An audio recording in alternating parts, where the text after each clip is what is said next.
جانور میں خواہش اور فرشتے میں عقل ہوتی ہے، مگر انسان میں دونوں ہوتی ہیں۔ اگر وہ عقل دبا لے تو جانور، اگر خواہش کو دبا لے تو فرشتہ۔ صبر دو طرح کا ہوتا ہے، ایک اس چیز پر صبر کرنا جس کی تمہیں تکلیف ہو، اور دوسرا جس چیز کی تم تمنا کرتے ہو۔ آج کا انسان دولت کو خوش نصیبی سمجھتا ہے، اور یہی اس کی بد نصیبی کا ثبوت ہے۔ اگر دنیا بہترین جگہ ہوتی تو یہاں کوئی روتے ہوئے پیدا نہ ہوتا۔ جہاں سچائی اور خلوص نظر آئے وہیں دوستی کا ہاتھ بڑھاؤ، ورنہ تنہائی تمہاری بہترین ساتھی ہے۔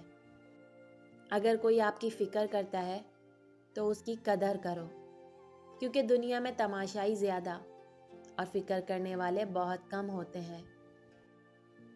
قرآن پاک کے نور سے شفا حاصل کرو، کیونکہ یہ دلوں کی بہار ہے۔ خدا سے جب بھی مانگو تو مقدر مانگو، عقل نہیں، کیونکہ میں نے بہت سے عقل والوں کو مقدر والوں کے در پہ دیکھا ہے۔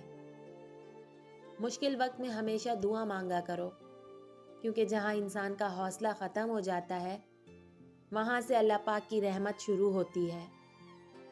مولا علی فرماتے ہیں کہ جس دن تمہارا وفادار دوست تمہیں چھوڑ کر چلا جائے تو سمجھ لینا تمہارے آدھی زندگی ختم ہو گئی۔ امام علی نے فرمایا، محبت کی پہلی شرط عزت ہے، اور جو عزت نہیں دے سکتا وہ سچا پیار بھی نہیں دے سکتا۔ صبر کرو، مقصد تک پہنچ جاؤ گے۔ اخلاق وہ چیز ہے جس کی کوئی قیمت نہیں دینی پڑتی، ہاں مگر اس سے ہر انسان خریدا جا سکتا ہے۔ کسی کا ظرف دیکھنا ہو تو اسے عزت دو، فطرت دیکھنا ہو تو اسے آزادی دو، نیت دیکھنی ہو تو اسے قرض دو، خصلت دیکھنی ہو تو اس کے ساتھ کھانا کھاؤ، صبر دیکھنا ہو تو اس پر تنقید کر کے دیکھ لو، خلوص دیکھنا ہو تو اس سے مشورہ کر لو۔ تمہارا ایک رب ہے، پھر بھی تم اسے یاد نہیں کرتے، لیکن اس کے کتنے بندے ہیں پھر بھی وہ تمہیں نہیں بھولتا۔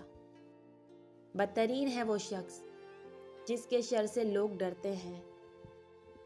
جب تمہاری مشکلات حد سے بڑھنے لگیں تو سمجھ لو کہ اللہ تمہیں کوئی بلند مقام دینے والا ہے۔